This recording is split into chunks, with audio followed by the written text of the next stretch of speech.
My name is Dr. Nour Alzubaidi, and this is my story.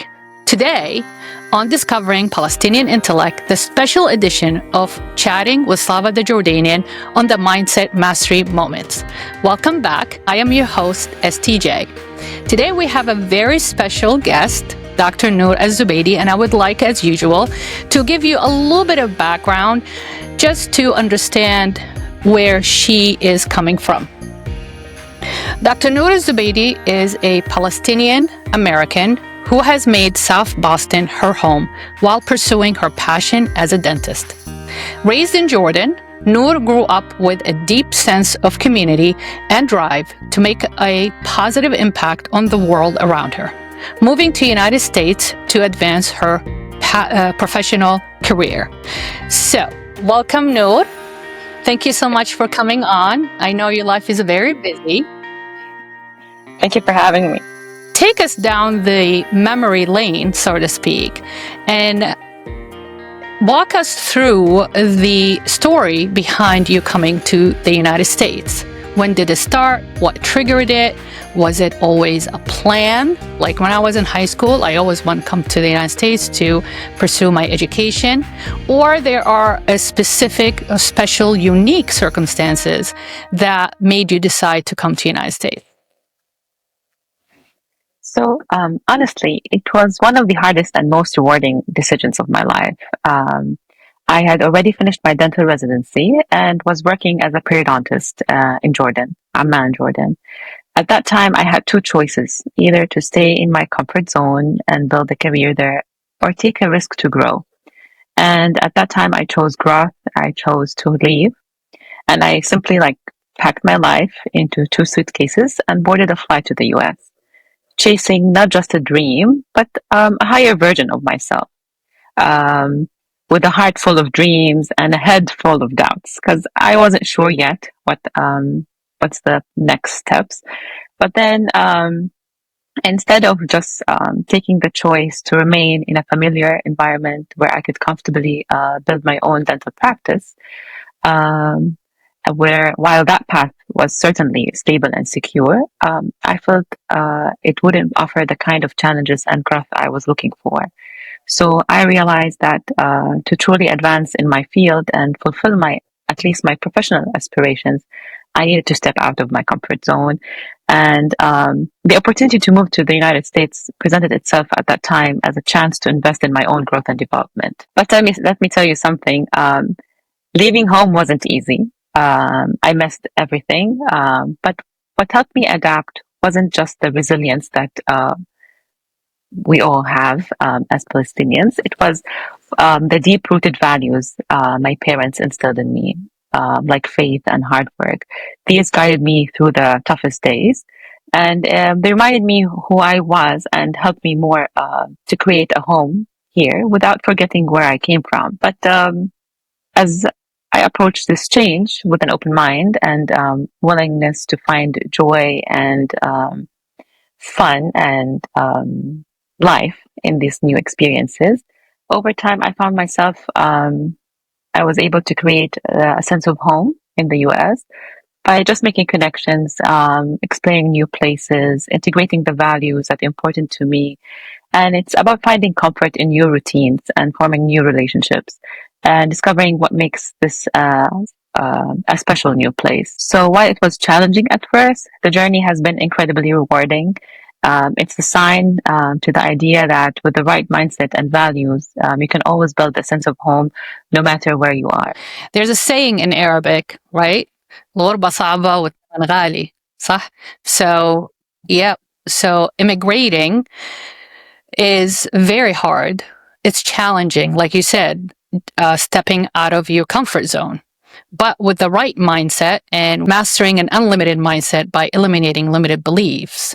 And it takes a very brave young lady, especially being a female, coming from that traditional role expectations, is to not defy, go against, but, sometimes you break the mold, So like the song says, a shooting star breaks the mold. Sometimes it takes bravery and courage and the belief in yourself that this is the right thing for me, and I need to really step out of my comfort zone and have an unlimited mindset to broaden my horizon and believe that I do have options, that I'm not stuck in a certain lifestyle, in a certain structured society, that, I just have to accept it and live in it and never experience the possibilities. What if, what if there is something else out there for me?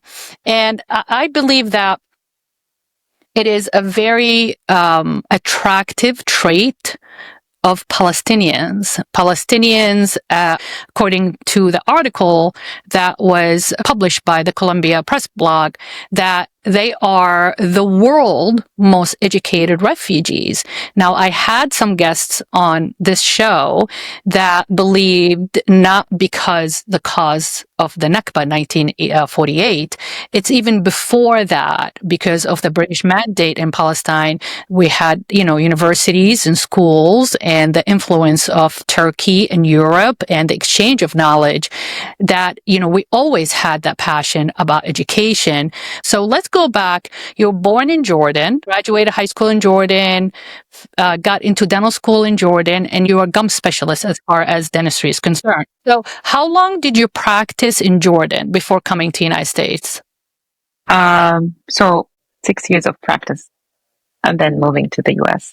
So after dental school, you practiced for 6 years in Jordan? Wow, as a periodontist. Then you came to the United States. Just for our viewers to clarify, because I'm a dentist too, but I am a US graduate dentist. I had to go through dental school again to be able to practice in the US. So that's another challenge. Or I want to say I looked at it as an obstacle at the beginning for me to make the decision to actually move.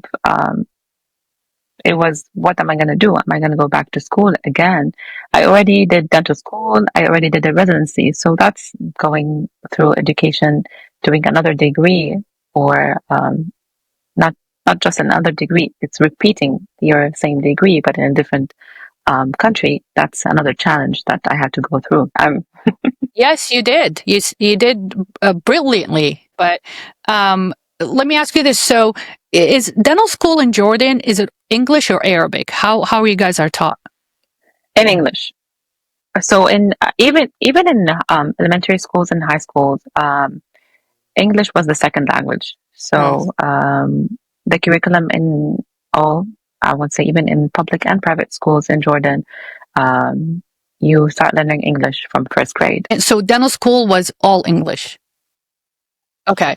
So there was no language barrier, because sometimes, I guess internationally, the whole world professional school is English because it's the primary academic, quote unquote, language. So that made it probably easier, because I cannot imagine trying to translate everything, all your knowledge, especially as a specialist. So in my studies in the US, I'm a graduate of Boston University. It's an international program. It's a foreign trade dentist program. We were around 80 students in my class, and we're from all over the world.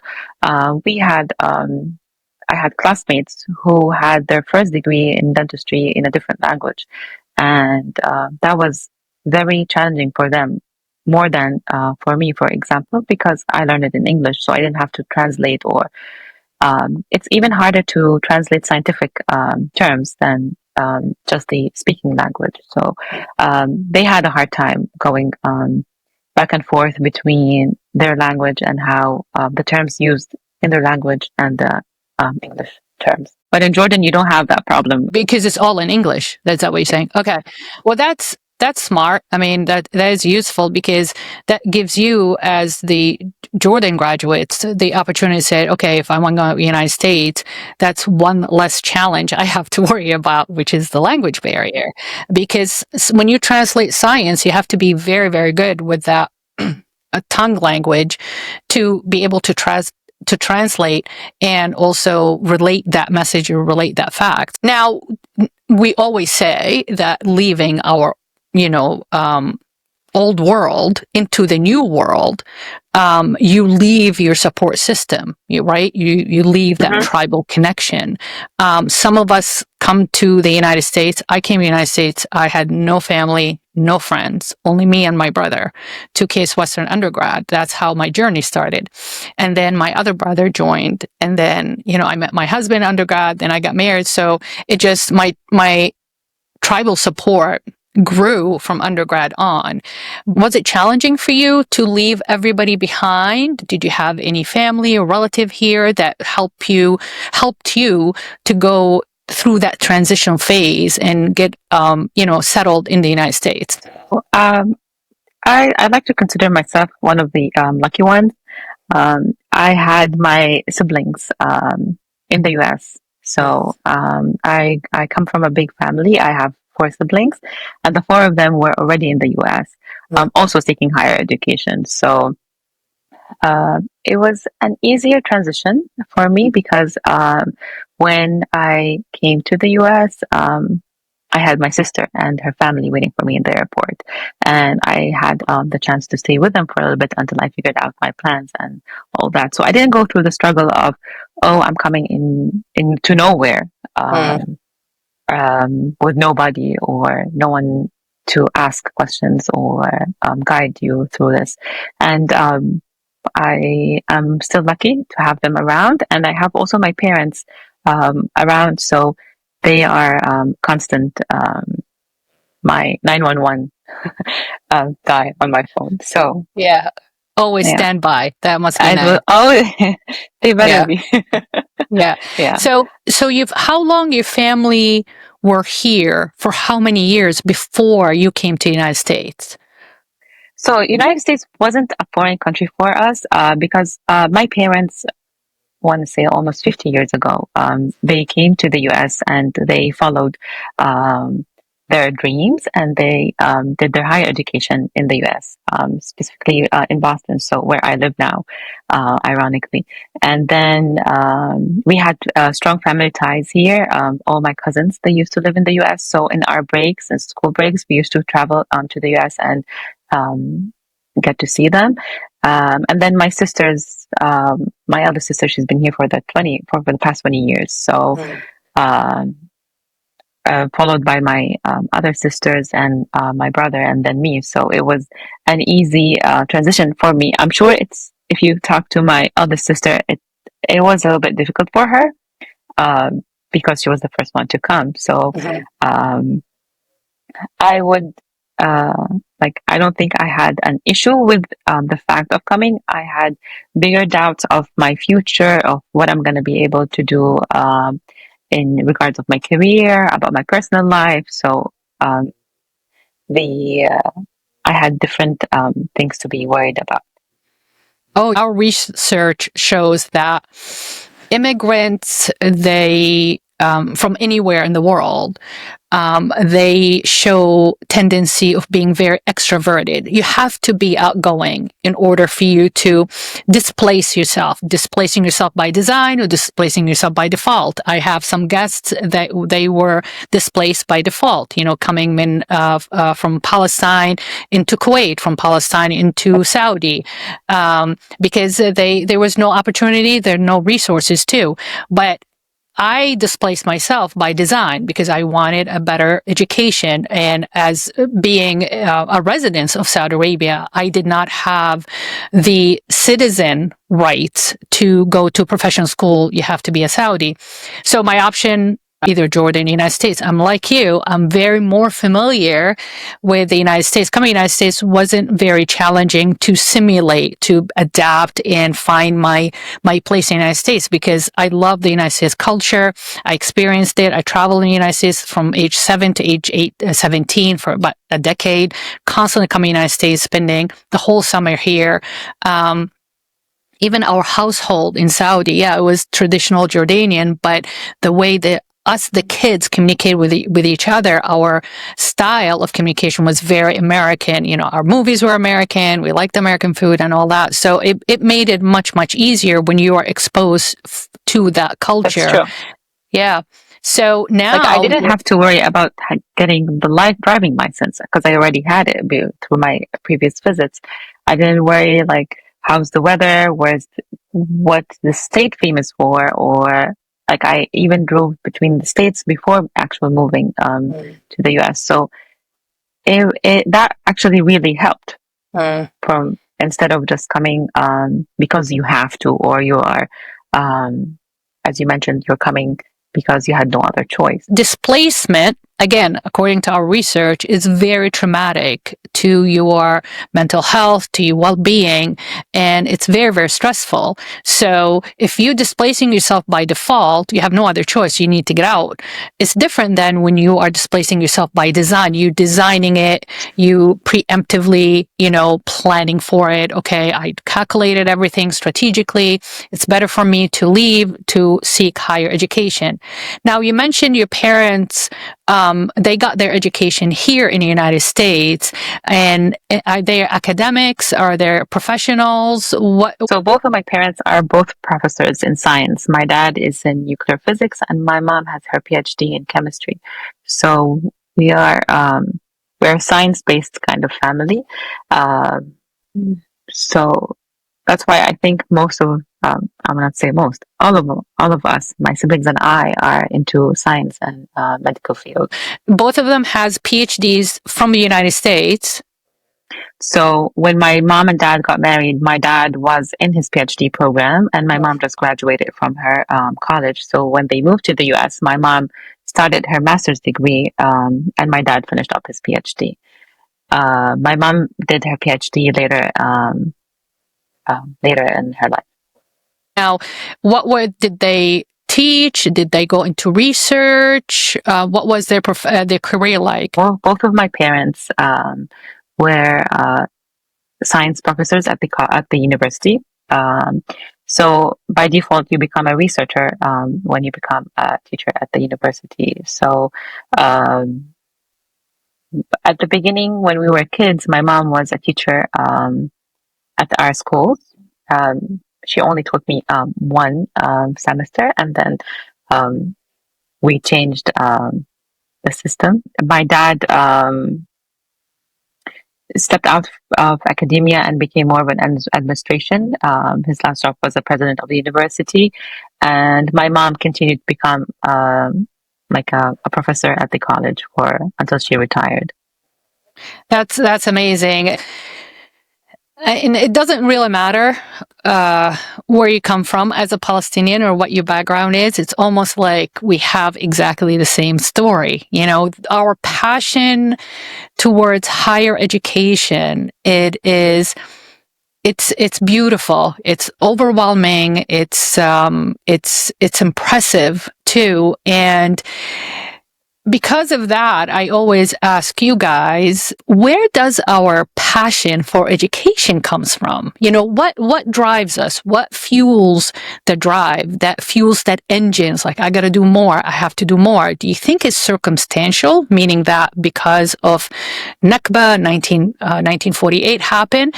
Or do you believe that if the Nakba never happened, and the circumstances were exactly the same as during the British mandate for education in Palestine, do you think our passion for higher education would have been exactly the same?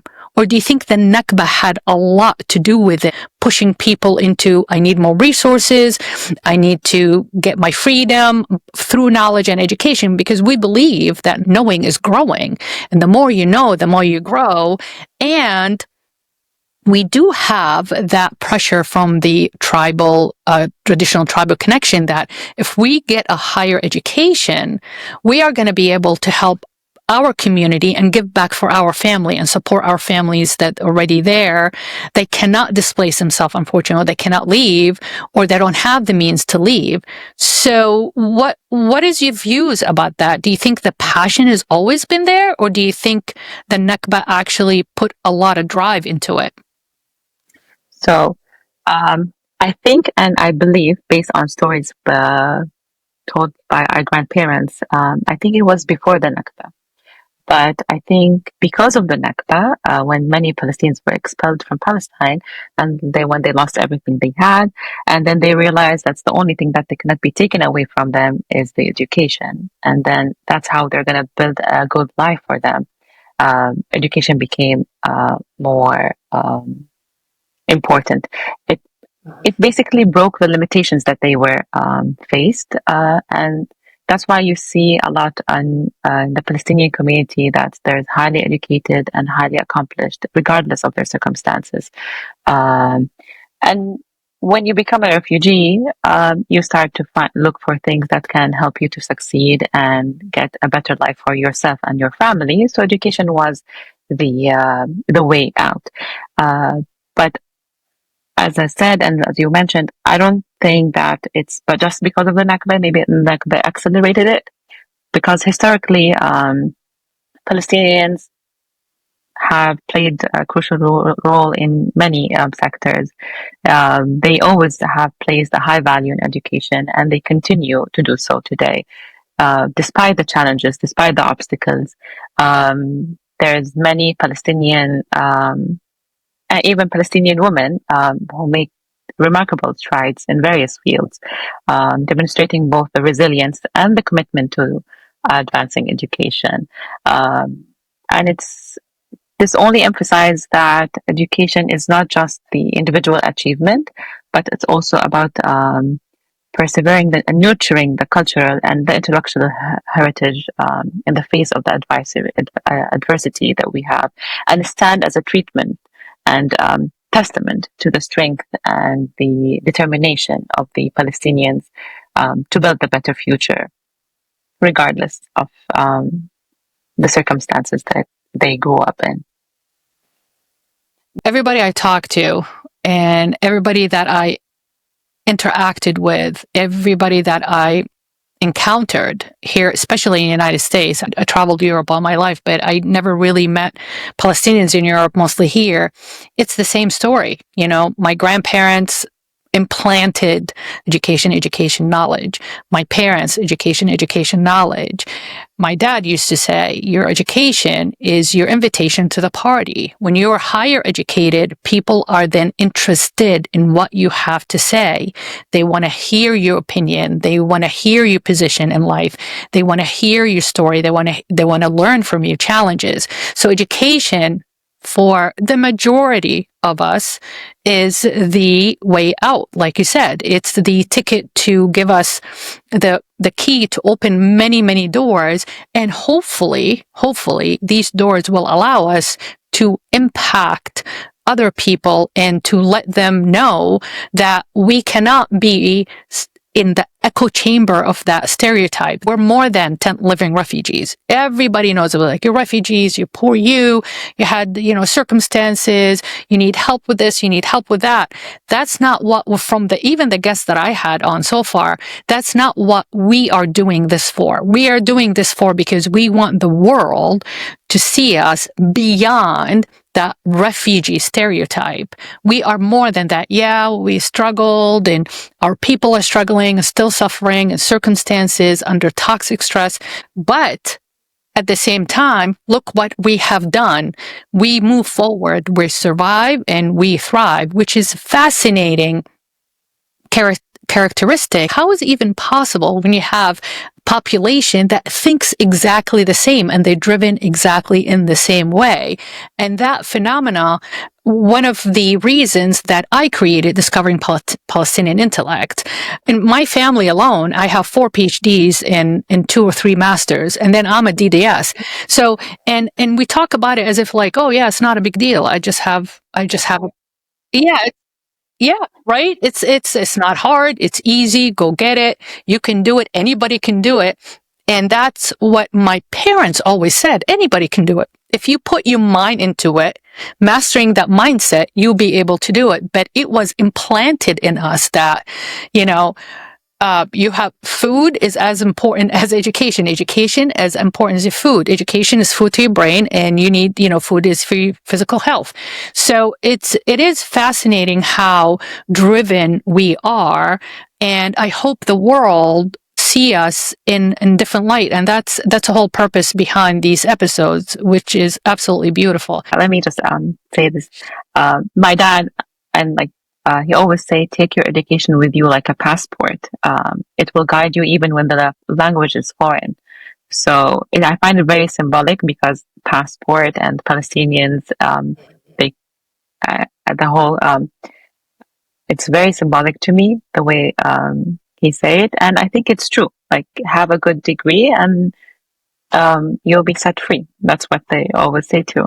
So it is the ticket to freedom, because freedom is not just a physical freedom, right? Freedom is a intellectual freedom, a mindset freedom, and that gives you emotional freedom, right? You should be able to express yourself by supporting your emotions with the knowledge that you have. Because when you go to school and we go to, college, get your bachelor's, then you get into the higher education, you end up meeting so many different people at so many different levels that will impact your view about the world.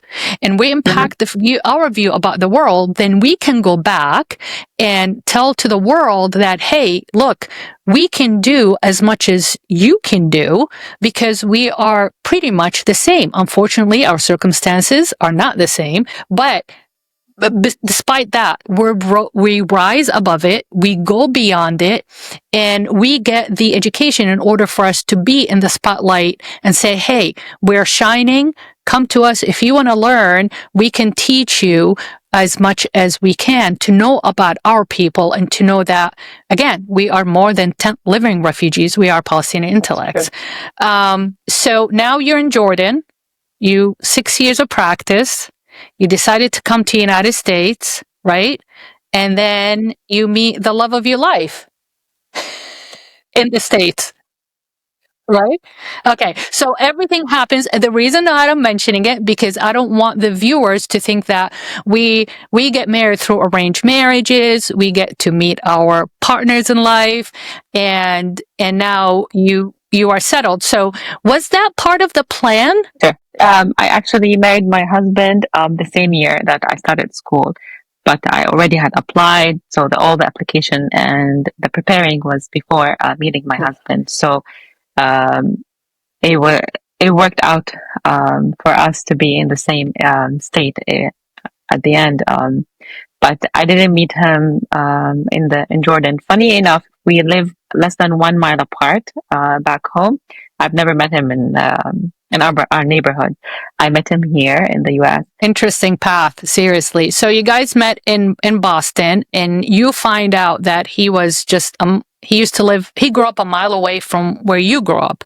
So the funny thing is, I think you mentioned to me that you're from Dahit Rashid, صح? So you were born in Rashid. So that's where my dad used to own his residential building, that we had an apartment there. So every time we went to Jordan, we stayed in Rashid. So the last time I was in Dahit Rashid was 1983, 84.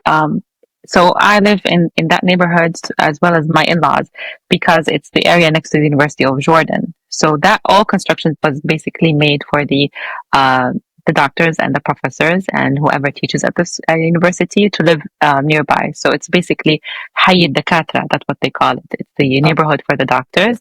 So that's where I live, and my in-laws live, because also my father-in-law, he has a PhD and he got it from the US. They have very similar background than my parents, and they went back to Jordan to teach at the university as well as my parents. So your parents, were they born in Jordan, or they were born in Palestine and came to Jordan, or they are first generation Jordanian, a Palestinian Jordanian? Actually, both of my parents, they graduated high school from Palestine.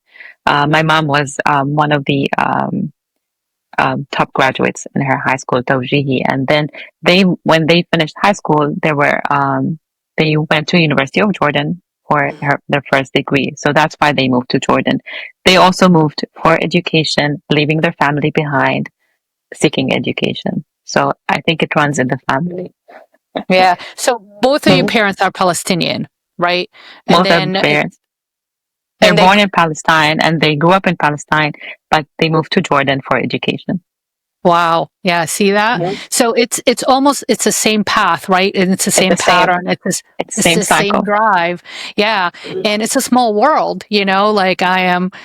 Last time I was in Jordan, 1983, Dahit Rashid, and you happen to be, you were born in Dahit Rashid or in Amman, and you grew up there, and then also your husband, which is fascinating. It is a small world. I don't know if it has to do with Palestinians, but we almost like the same thing, or we like the same We will styles. find the link. Yeah, always. We always True. find each other. It is absolutely true, and it's always been like that. In Saudi, funny enough, that we did not have a lot of Palestinian friends. We had Lebanese, Egyptian, Syrian, Armenian, Lebanese. But it was, Saudi in the 80s was the melting pot got bigger and bigger and bigger. My parents went to Saudi in 1967 or 66, leaving Jordan. So, my parents both, my mom is from Salt originally. My dad was born in Salt and his ancestors. But, coming to Saudi, not until I came to the United States, the funny thing is, I met more of you guys in the United States than I met in Saudi, although, as you know, the impact and influence of Egyptian academics and Palestinian academics, they, built the education system in all the Gulf countries. Either I never had any other teacher unless they're either Palestinian or Egyptians. So, but that's how just the world changes. Almost like the population shifts and the interest shifts. And after 35 years in this country, I'm starting to meet you guys one by one. But it is fascinating, and I'm so thankful for you guys. So tapping into higher education, now you're practicing. Your status has changed. Now you're a wife. You're a mother. And share with us how you envision raising now your children in a bicultural household. And we like to call it multicultural adaptability or multicultural competency. When we came into the United States, we're very much tied into our culture back home. But now, first generation Americans, Palestinian, Jordanian Americans, as your children, how do you envision, and what do you think the challenges are going to be raising them? So now, as a mom, like I like to tend to think about it, how to pass all of this on to my kids and all the things that we actually talked about so far.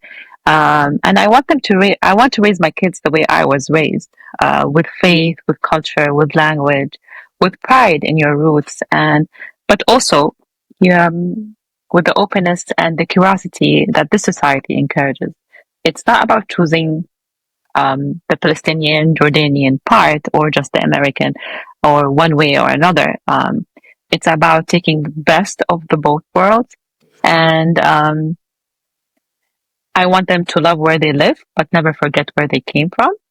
And it's the home is no longer just a place, it's the legacy that I'm trying to build inside my kids and around them, and the environment that we're creating around them, and to hold on to the values and use them as a foundation to build the life around them and with them, and know who they are, and so you can become who you're meant to be without being detached or without your own core principles and values. It's not that easy, but I think you need to have a good community around you to build that community, and rely on your people. Like the saying go, right? It takes a village. It takes a village to raise kids. I mean, parents are important. They are the key holder of, the value and the mindset and the belief system for those children. But to empower, encourage, maintain that belief system, it does take a village, absolutely. And I can't, I mean, I spoke to some Arab families, either Egypt or Palestinians, some of them actually would take their children back at the high school age because they are so worried about their children losing that, having been influenced too much by the Western ideologies and Western thoughts and beliefs, that the kids are going to let go of our belief system, the traditional belief system, like you said, faith, society, culture, customs, what to do, what to say, when to say it, that etiquette, that code of conduct, so to speak, how you conduct yourself within the Arab culture and Arab society. Are you worried about a challenge like that? That you might say is like, let's go. We're going back. I totally understand that, and I see why. And I don't know how things will look like in 10, 15 years. But the saying, it takes a village, really resonates with me every single day, especially considering my own experiences from adapting to the new environment and building a life away from our home country. So when I first moved to the US, I quickly realized that creating a sense of belonging and community wasn't something I could achieve alone. And just like any phase of life, whether starting a career, having family, or navigating a new culture, you need a supportive network. And having that is very crucial. And finding your own village meant reaching out and connecting with others who shared similar values, experiences, and backgrounds. Um, in the beginning, it was building this village was a challenge. Of course, I miss the close knit community I had back in Jordan, the familiar faces, the shared traditions. It was easy. It came with no effort. But here, through effort and openness, my husband and I are managing to create a small community here. And this support is invaluable. It's not just about having people around you for the social interaction, but it's also to give examples for the kids and for yourself also. It also provides the emotional support and the sense of understanding that you are here away from home. You're creating your own home here. So this village will help you celebrate and you celebrate your own traditions. And celebrate life, and also to navigate the challenges.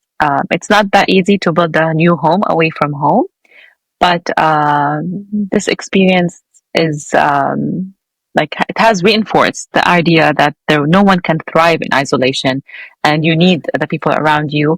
And as you said, you meet more people who are Palestinian in the US more than in Saudi, and I agree. There's a lot of us all over the world. So connections and networking helped a lot to create this village. The level of adaptability, the level of competency that the Palestinian people have showed me, being, a hybrid. I'm like a mix. But, my dad never lived in Palestine. He was born and raised in Jordan, Salt. But regardless, when I used to sit with Jidditi, my dad's mom, my paternal grandmother, Zia Nabilsi, Allah yarhamha wa yahsin ilayha, because she had a cousin, bint Khalidha, I think she still lived in Nablus till she passed. So she used to go and visit. And when I used to see her in Jordan, just tell me more, it's like, how is it? And sometimes she's so, nostalgic about Palestine, although she was born in Salt, my grandmother, but she's so nostalgic about Palestine that she will completely goes mute. She was so sad that she was speechless about her sadness. And all she asked him was like, give me a cigarette. And she'll just puff that cigarette and then just tears coming, down. But it's fascinating how the Palestinian attachment to the land and to their origin, even though you are not born there, even though you never lived in Palestine, she used to go visit. My dad never been to Palestine.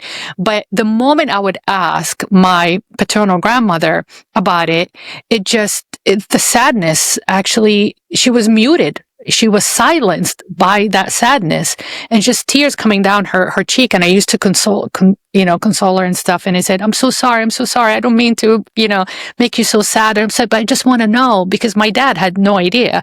So I wanted to know what kind of life or how her cousin was living there, under those circumstances. But again, fascinating, the attachment to our roots. And my dad used to tell me that it doesn't matter where you go, how big you are, how rich you are, how educated you are, don't ever forget who you are, where you came from. Although he never lived there, but even that virtual attachment is so strong, because like you said, and you put it beautifully, that the tribe and that village constantly reminding you of where you come from. And you have mentioned to me that when I shared with you, I noticed that first or second generation Palestinian Americans are more traditional than I am. I was born and raised in Saudi Arabia, a very traditional culture. And you said something that's really resonated with me. And Dr. Meher Massis validated that on his episode, saying that my daughter's never been to Palestine, but they are a lot more passionate about being Palestinian than even I am. And you explain it to me that, Palestinian family implant that passion, and you're valuing your origin much more, because they're so worried and so scared that their children, since they are born here, not to have that attachment. That's true. Like, while your environment changes, your belief system adapts, but you don't want it to dissolve. And because of how things are more open, and there is the social media, the documentation of things, we have more access than our parents or our grandparents to what happened. And I can easily look up something that happened 10 years ago. I have more access to information, to videos, to photos. Probably that's also helped us to be more attached, because we didn't just listen to stories told by our grandparents. We also have an access to information from different other resources, with pictures, with videos, not just the storytelling part that they grew up with. So let's move on your parents in academia, medical school. A lot of your family is in, high education professions. So is there an event or a certain person that really impacted your inspiration to become a dentist? Okay. Like, education is something powerful. It's something that my family always leaned on. It's a way out of limitation, and it's a way through the limitation. I have so many people to be inspired by in my family, because education wasn't an optional, and it was your path to change and to your dignity. And we were raised to see education not just as a goal, but also as a way of life. It was a bridge that carried our family to where we are now. And I truly believe it's the greatest tool that we have to move from the struggle to opportunity. I remember the week I graduated from high school very vividly, because it's not because it was a big step for me, but because the same week my mom received her PhD and my sister graduated from medical school. We went for a photo shoot, the three of us. I was a high school graduate, my sister medical school graduate, and my mom was a PhD. And I think we were the happiest because my mom um, had her PhD more than my graduation or my sister. We were so proud that we saw my mom going through studying while we were also studying. It still gives me chills to think about it. And my mom was, and she still is, a proof that it's never too late to chase your goals. That moment, I think, shaped the way I see women, their persistence, and the lifelong journey of learning. It's so powerful to watch her, a mom of five, walking the stage in her cap and gown, and she proved to me that it's never too late to chase your dreams. And that moment will forever be one of my biggest inspiration. Um, seeing my siblings in healthcare and in teaching settings. Growing up, there was never a difference between a boy and a girl in our house. If anything, my sisters and I had more opportunities than my brother. And my family truly lived the idea that the Palestinian intellects, whether male or female, carry a legacy of excellence and responsibility. And we carry this responsibility to present a people who have endured so much and yet continue to give to the world academics, doctors, teachers, leaders. Um, and basically, I believe that the environment that I grew up with shaped my path. I had also my grandmother, Allah yarhamha. She had 10 children and she never went to school herself.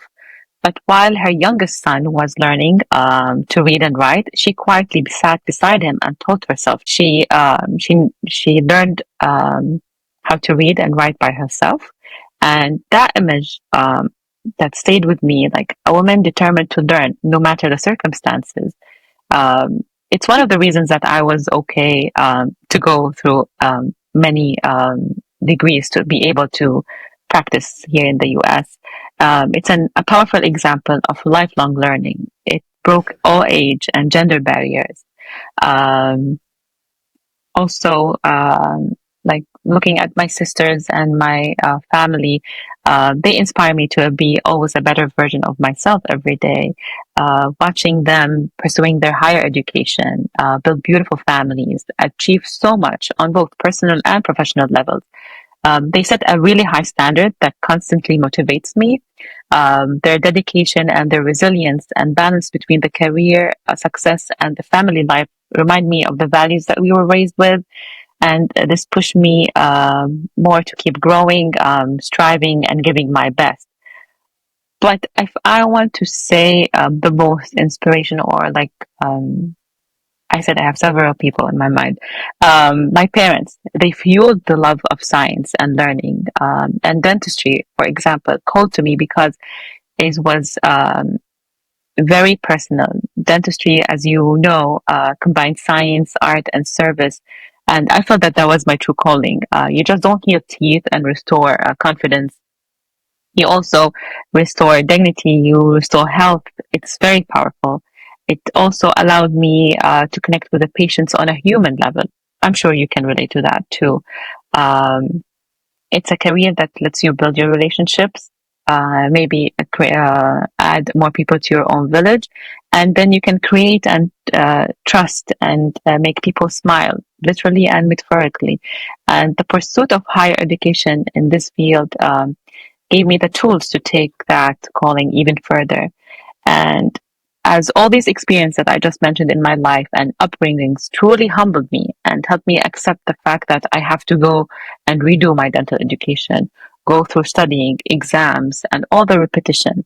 I didn't say, oh, I'm old now, I can't do that. I already finished studying life and I became working and I had my own income and all that. But canceling all that and go through all the repetition just to be able to practice in a different country. It's because of all the experiences I had in my life. My parents, they didn't just talk about education, they lived it. Um, my mom, like wearing her doctor robe while I wore my own graduation cap, we weren't just mother and daughter celebrating, we were peers in purpose. So I think that also keeps me motivated to keep up with what life brings ahead of me. Wow, Nour, you put this in absolutely beautiful. I got goosebumps and I'm holding my tears back. What a powerful moment for Palestinian women, for all three of you guys celebrating your achievements together. That is, I would pay anything to be in that day with you guys. It's absolutely beautiful and congratulations. And it sounds like your parents did really a good job not to tie you in with the traditional gender role expectations, and had a very unlimited mindset about, education and pursuing your dreams and your aspirations. They set an example with your siblings. They said your mom set an example with herself. Your grandmother set an example with herself by teaching herself literacy.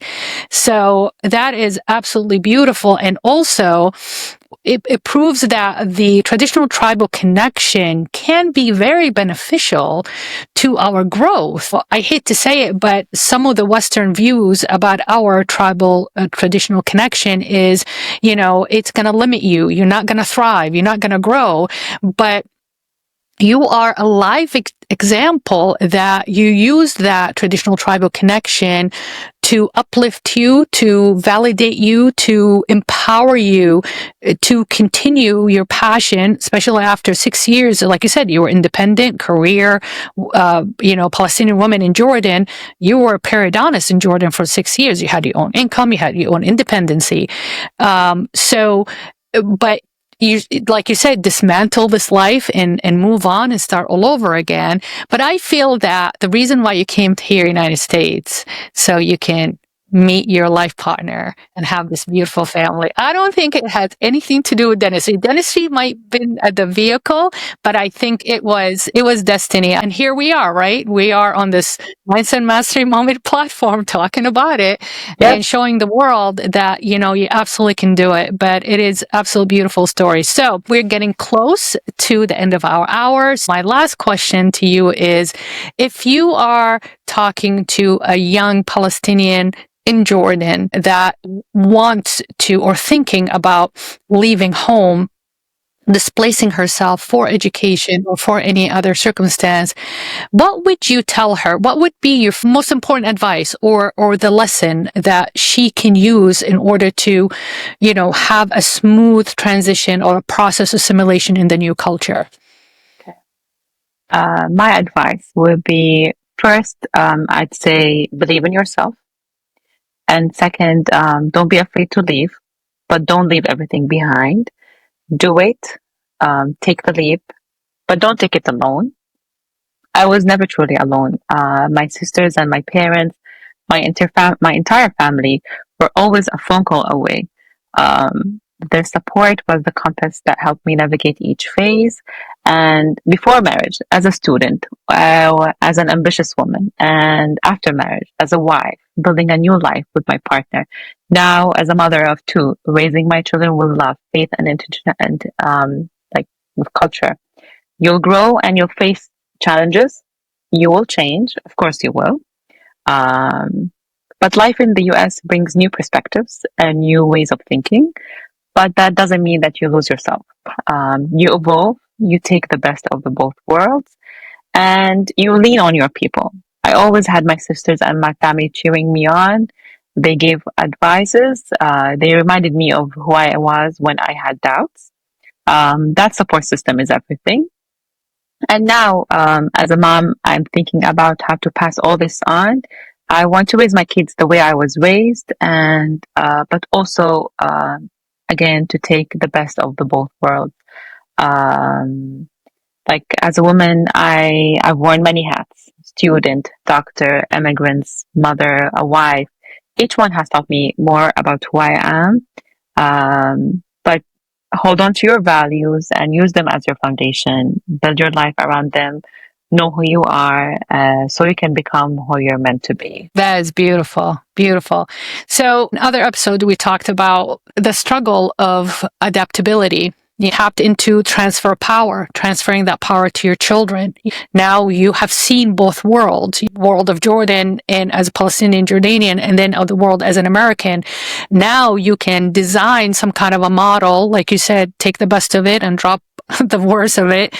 Don't discard what you did not like and transfer that power to your children. And in my generation and older, it was frowned upon for you to be both, believe it or not. You're either an Arab or an American. Either drop it and pick something up and move on. Because we were so afraid to be judged, I think we had some kind of a level of approval addiction. We're very addicted to be approved in the new culture, and it's taboo to show your, Arab characteristics or or live in a very traditional structure, in your home. We used to hide those things like, no, I'm just going to eat my ethnic food at home. I will not seek an Arabic restaurant and be seen to eat an Arabic restaurant. But that was in the 80s and early 90s. But your generation's a little bit better. Now it's cool. It's very advantage. It's beautiful to have both cultures, and the world is ready to accept you guys as a duality of both cultures. So it is a beautiful thing. I think even the new generation, your children and the, first generation American, second generation American, that, your kids and your grandchildren, they will have even more of that to be able to celebrate both cultures. And that's absolutely beautiful. Before, we either that or this. Now you should do that and this, and become this hybrid, because then you have the ability to relate to one culture or the other. You have the ability to accommodate certain culture or the other. But the old-fashioned way, what we were advised is drop one and completely simulate 100% with the new culture. And before you know it, what's going to happen is our roots are going to be eroded. We won't be able to teach our kids or teach the new generation. So you guys are doing a much better job, in my opinion, than my generation or the older generation. We were just so scared. We're so paranoid to be judged that, oh, you're so traditional Arab. We're not going to have the education that we're looking for. We're not going to have the job or the position or the position in society that we're looking for. And we sacrifice everything to come here. But as the 90s started, like I said, I just started to see a little bit more acceptance and tolerance to be in both cultures. Mm-hmm. And I hope you guys are feeling that too, as the new generation in the United States. I think I can totally relate with what you're saying. But breaking the stereotype and moving forward, and no matter what your title or position is, you still stick to your values and your core principles, and embrace them and live with them, yet also enjoying the new culture and the new place that you are in, and making the best of both your family traditions and your before life, before moving to the US, and what the US or the new place offers. Yeah, it's a pre-US and post-US kind of thing. And it is a process. I believe that you should trust yourself, like you said, trust the process. It's not going to be overnight. You land in the US and everything's going to change. You have to go through the growth periods and hope for the best. So we have reached the end of our hour, Dr. Nour, and I can talk to you for hours. And I'm sure, I hope you agree to come back again. We would love to talk more about family and relationships. So as a reminder, our episodes are uploaded every single Wednesday on the Spotify platform and the Apple Podcast, but also they are available for you guys to watch on the Greenwood Dental Partner YouTube channel. And thank you so much for joining us. Thank you for listening. Thank you for watching. And if you like this content, please like and share and hit the notification button in order not to miss any episodes. And if you have any comments or ideas or stories that we'd like us to share, please leave those in the comments below. And thank you, Dr. Nour Alzubaidi, for coming on. I'm sure your life is very, very busy right now with the new status that you have. I hope to see you guys next time. This is Slava the Jordanian.